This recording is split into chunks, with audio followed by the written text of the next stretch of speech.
இந்த நிகழ்ச்சியை பார்த்து கொண்டிருக்கும் நேயர்கள் அனைவருக்கும் வணக்கம். கடந்த 2 மாத காலமாக நிகழ்ச்சியை தொடர்ந்து வழங்க முடியாமல் போனதற்கு வருத்தத்தை தெரிவித்துக் கொள்கிறோம். இப்பொழுது நாம் பார்க்கவிருப்பது அரசியலில் வெற்றி பெறுவது யார்? பலரும் என்னிடத்தில் கேட்கிறார்கள். ஜாதகத்தை பொறுத்தளவில் எல்லோருடைய ஜாதகத்திற்கும் சிறிது வேறுபாடுகள் தானே இருக்க முடியும். ஒருவர் ஜொலிக்கிறார், ஒருவர் தோல்வியடைகிறார், ஒருவர் வெற்றியடைகிறார், ஒருவர் பின்தங்குகிறார். வாழ்க்கையில் பெயர் புகழ் உச்சத்தை ஒருவர் அடைகிறார், எந்த பெயர் புகழும் அடையாமல் ஒருவர் போகிறார். இதற்கு என்ன காரணம்? அவர்கள் ஜாதகத்தில் எவ்வாறு அதிகபட்சமான கிரகங்கள் எப்படி இருக்கும் என்பதை நாம் இங்கு ஒரு விரிவாக விளக்கமாகவும் கூறவிருக்கிறோம். பொதுவாகவே ஒருவர் ஜாதகத்தில் அதிகபட்சமான கிரகங்கள் என்பது உச்ச ஆட்சி வீடுகளை பொறுத்து நாம் கூறுகிறோம் பலன்கள். அந்த வரிசையிலே ஒரு தனிநபர் ஜாதகத்தை எடுத்துக்கொண்டோமானால் அவருடைய ஜாதகத்திலே பெரும்பாலும் லக்னத்தை மையமாக வைத்துத்தான் நாம் பலன்கள் கூறி வருகிறோம். ஒருவருடைய ஜாதகத்தில் லக்னம் என்பது உயிர், ராசி என்பது உடல். பொதுவாக சிலருக்கு லக்னத்திற்கும் ராசிக்கும் வித்தியாசம் தெரியாமல் இருக்கலாம். லக்னம் என்பது லா என்று போட்டு கோடு போட்டிருக்கும். இப்போ உதாரணத்திற்கு கும்பத்திலே லா என்று இருந்தால் கும்ப லக்னம் என்று பொருள். ரிஷபத்திலே சந்திரன் என்று போட்டிருந்தால் அது ரிஷப ராசி என்று பொருள். இப்பொழுது நாம் பொது பலன்களை பார்க்கின்ற போது ராசியை மையமாக வைத்து பார்க்க வேண்டும். அதே நேரத்தில் தனிநபருடைய ஜாதகத்தை பார்க்கின்ற பொழுது லக்னத்தை மையமாக வைத்து பார்ப்பார்கள். பொதுவாக தனிநபர் ஜாதகத்தில் லக்னத்தை மையமாக வைத்து பார்க்கின்ற பலன்கள் மட்டுமே 100% பொருந்தக்கூடியதாக இருக்கும். அது சொல்லக்கூடிய நபர்களின் கருத்து ஏற்புடையதா இல்லையா என்பதை அவர்களுடைய நடைமுறை செயல்களிலே பார்த்து தெரிந்து கொள்ள வேண்டிய விஷயம். ஆனால் லக்னத்தை வைத்து தான் பார்த்தாக வேண்டும் தனிநபரின் ஜோதிடம் என்பது ஒரு பொது விதி நம் தமிழ்நாட்டை பொறுத்தளவில். இப்பொழுது ஒருவர் ஜாதகத்தில் லக்னாதிபதி நீச்சம் பெறாமல் இருக்க வேண்டும். உதாரணத்திற்கு கும்ப லக்னத்துக்கு அதிபதி சனீஸ்வர பகவான் மேசத்திலே நீச்சம் பெற்றிருந்தால் அவர் வாழ்க்கையில் முன்னேறுவது கடினமாக இருக்கும். அந்த திசை வரும்போது சனி திசை, அதாவது லக்னாதிபதியின் திசை என்று சொல்லுவோமே, சனி திசை வரும்போது அவருடைய முன்னேற்றம் தடைபடும். அதே லக்னாதிபதி மேசத்தில் வர்க்கோத்திரம் பெற்று, அதாவது வக்ரமாகி, அம்சத்திலும் வர்க்கோத்திரம் பெற்று, அதாவது வக்ரமாக இருந்தால் அது வர்க்கோத்தம பலன்கள் என்று கூறுகிறோம். உச்ச பலன்கள் என்று சிலர் கூறுவது உண்டு. ஆனால் அந்த லக்னாதிபதியான சனீஸ்வர பகவான் இப்பொழுது துலாத்திலே உச்சமடைகிறார். மகரம் கும்பம் வீடுகளிலே ஆட்சி பெறுகிறார். அப்பொழுது அந்த பலன்கள் மாறுபடுகிறது.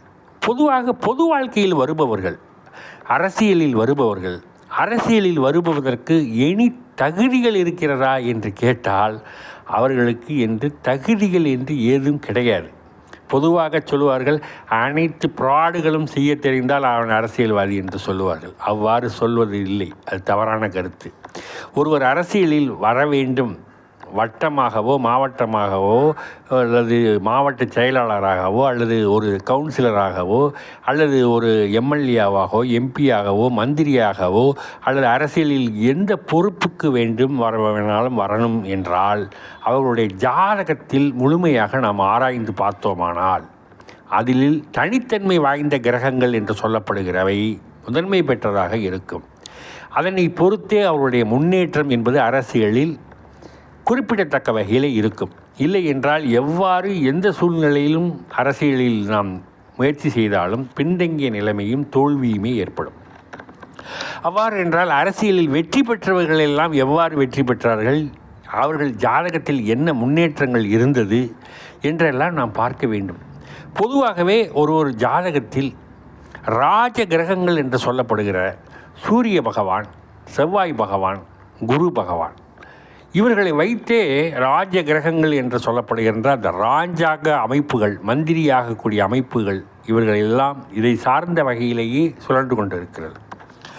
அதிலும் குறிப்பாக சனீஸ்வர பகவானினுடைய ஆதிக்கம் என்பது அரசியல்வாதிகளுக்கு மிகவும் பொருத்தமானதாக இருக்கும்.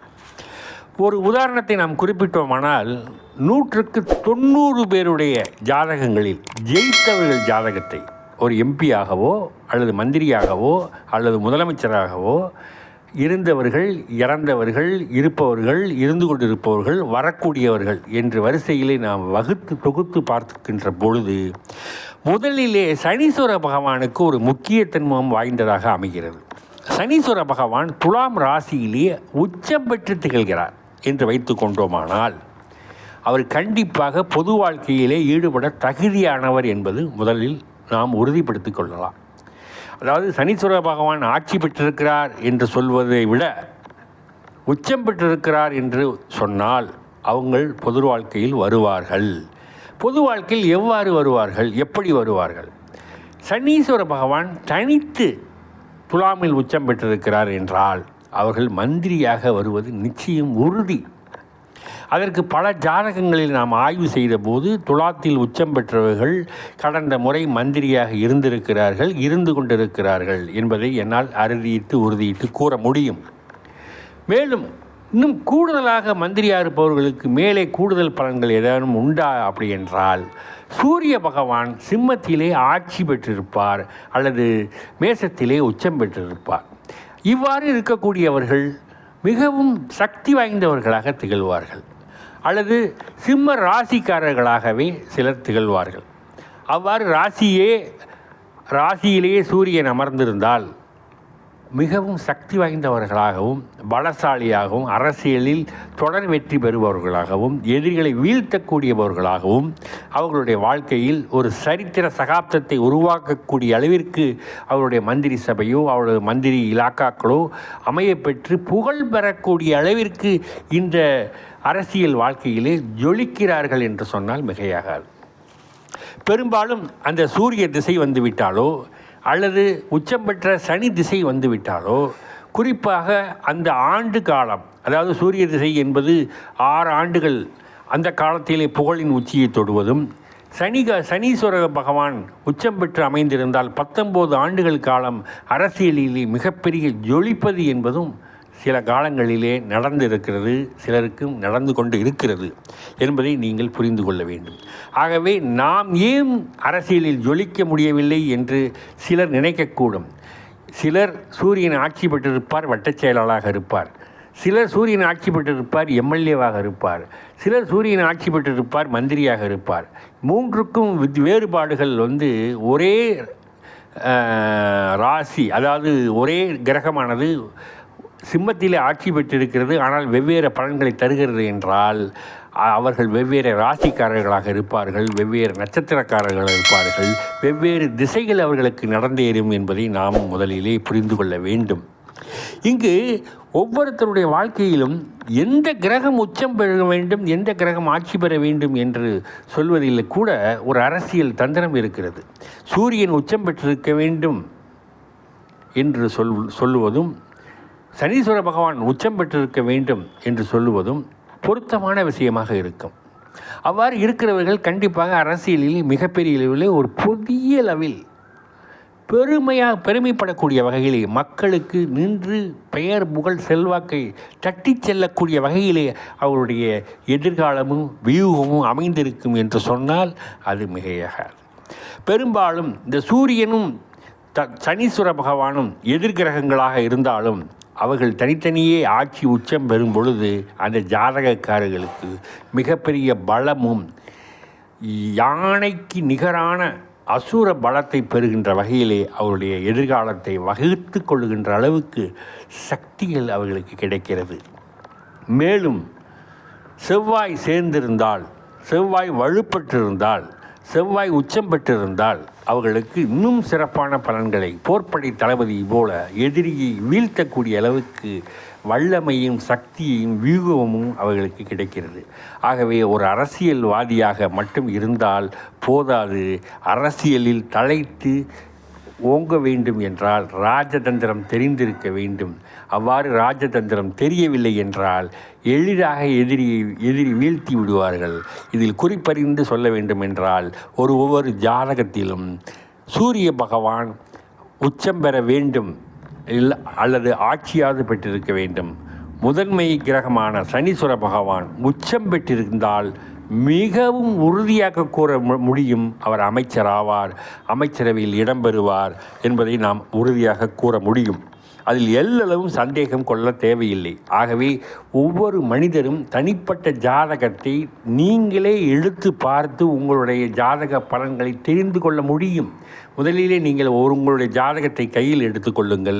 அதிலே லக்னம் என்பது என்ன என்றதை தெரிந்து கொள்ளுங்கள், ராசி என்பது என்ன என்று தெரிந்து கொள்ளுங்கள், நட்சத்திரம் என்பது என்ன என்று தெரிந்து கொள்ளுங்கள், நீங்கள் பிறந்த திசை என்ன நடந்தது என்பதை தெரிந்து கொள்ளுங்கள், தற்போது என்ன திசை நடந்து கொண்டிருக்கிறது என்று தெரிந்து கொள்ளுங்கள், எந்த கிரகம் உச்சம் பெற்றிருக்கிறது, எந்த கிரகம் ஆட்சி பெற்றிருக்கிறது, அந்த திசை எப்பொழுது வருகிறது என்று இதை நீங்கள் தெரிந்து கொண்டீர்கள் என்றால் ஒவ்வொரு மனிதனும் தனக்கு நடக்கக்கூடிய எதிர்காலத்தை கணிக்கக்கூடிய அளவிற்கு வல்லமையையும் திறமையையும் இயக்கவே பெற்றிடுவார்கள்.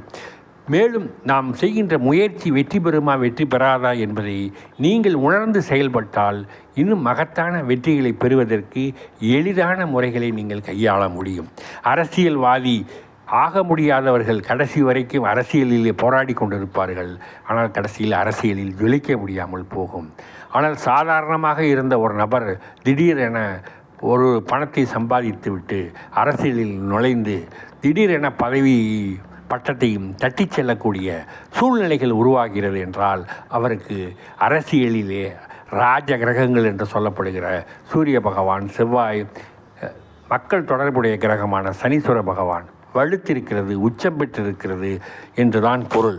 அந்த நிலையில் இருக்கக்கூடிய நபர்கள் கண்டிப்பாக நீங்கள் அவர்களுடைய பின்புலத்தை எடுத்து ஆராய்ந்து பார்க்கின்ற பொழுது அவருடைய தனிப்பட்ட ஜாதகத்தில் சூரிய பகவானும் சனீஸ்வர பகவானும் மிகப்பெரிய லெவலில் ஆட்சி பெற்று உச்சம் பெற்று அமைந்திருந்து அவருடைய பொது வாழ்க்கையிலே வரக்கூடாது என்று நினைத்திருந்தாலும் அவர்களை பொது வாழ்க்கையில் இழுத்து விட்டு அவர்களை வம்பில் மாட்டிவிட்டு வளர்ச்சியை பெற வைத்து மிகப்பெரிய மகத்தான வெற்றிகளை பெறுவதற்கு அவர்களுக்கு அரிய சந்தர்ப்பங்களை இந்த இயற்கையான கிரக அமைப்புகள் உருவாக்கி கொடுக்கிறது என்று சொன்னால் உண்மை. இது சிறப்பான உண்மை. சில நடிகர்கள் திடீரென அரசியலில் வருவதும் அதில் வெற்றி பெறுவதும் பெறாமல் போவதும் அவர்களுக்கு இருக்கிற கிரகங்களின் அமைப்பை பொறுத்து தானே தவிர அவருடைய பெயர் செல்வாக்கினால் எந்த முயற்சியும் வெற்றி பெறாது என்பதை நீங்கள் முதலில் புரிந்து கொள்ள வேண்டும். மேலும் நீங்கள் அரசியல் வாழ்க்கையில் பொது வாழ்க்கையில் வெற்றி பெற நினைப்பவர்கள் தன்னுடைய ஜாதகத்தை முழுமையாக உங்களுக்கு நீங்களே அதை ஆராய்ந்து பார்த்து ஜோதிட வல்லுநர்களிடம் கருத்துக்களை கூறி அதற்கேற்றாற்போல் உழைப்பையும் முதலீடையும் போட்டு அரசியலில் வெற்றி பெறுவதற்கு இந்த உங்களுக்கு தொகுப்பானது மிகவும் சிறப்பாக அமைந்திருக்கும் என்பதை நான் இந்த நேரத்தில் உங்களிடம் தெரிவிக்க கடமைப்பட்டிருக்கிறேன். இந்த நிகழ்ச்சியை பார்த்து கொண்டிருக்கிற நேயர்கள் தயவு கூர்ந்து சப்ஸ்கிரைப் பண்ணுங்கள், பெல் பட்டனை ப்ரெஸ் பண்ணி ஆல் செலக்ட் பண்ணுங்கள், நண்பர்களுக்கும் உறவினர்களுக்கும் ஷேர் பண்ணுங்கள். குறிப்பாக இந்த அரசியல்வாதி வெற்றி பெறுவது எப்படி என்ற கருத்தை நான் முதலிலே இங்கே பதிவு செய்வதற்கு காரணம், ஒரு சில அரசியல்வாதிகள் என்னிடத்தில் தொடர்பு கொண்டு நாங்கள் அரசியலில் இந்த கட்சியில் இருக்கிறோம், அந்த கட்சியில் இருக்கிறோம், அங்கு செல்கிறோம், இங்கு செல்கிறோம், ஏன் எங்களால் அரசியலில் ஜொலிக்க முடியவில்லை, இரண்டாந்தர தலைவர்களாகவும் மூன்றாந்தர தலைவர்களாகவுமே இருக்கிறோமே, ஏன் முதன்மையில் வர முடியவில்லை என்பதை எங்களுக்கு விளக்கமாக கூறுங்கள் என்று கேட்டதின் அடிப்படையிலே இந்த நிகழ்ச்சியை நான் வழங்குவதற்கு முயற்சி செய்தேன் என்பதை நான் உங்களிடத்தில் தெரிவித்துக் கொள்கிறேன். பெரும்பாலும் அரசியலில் ஜொலிப்பதற்கு உங்களுடைய உழைப்பு மட்டும் போதாது, பொருளாதாரம் மட்டும் போதாது, இயற்கையாகவே கிரகங்களின் அமைப்பும் ஒத்துழைப்பும் இருக்க வேண்டும். குறிப்பாக திசை உங்களுக்கு நன்மையை செய்யக்கூடிய வகையிலே அந்த அரசியலுக்கு உட்பட்ட கிரகங்களின் திசை நடைபெற வேண்டும்.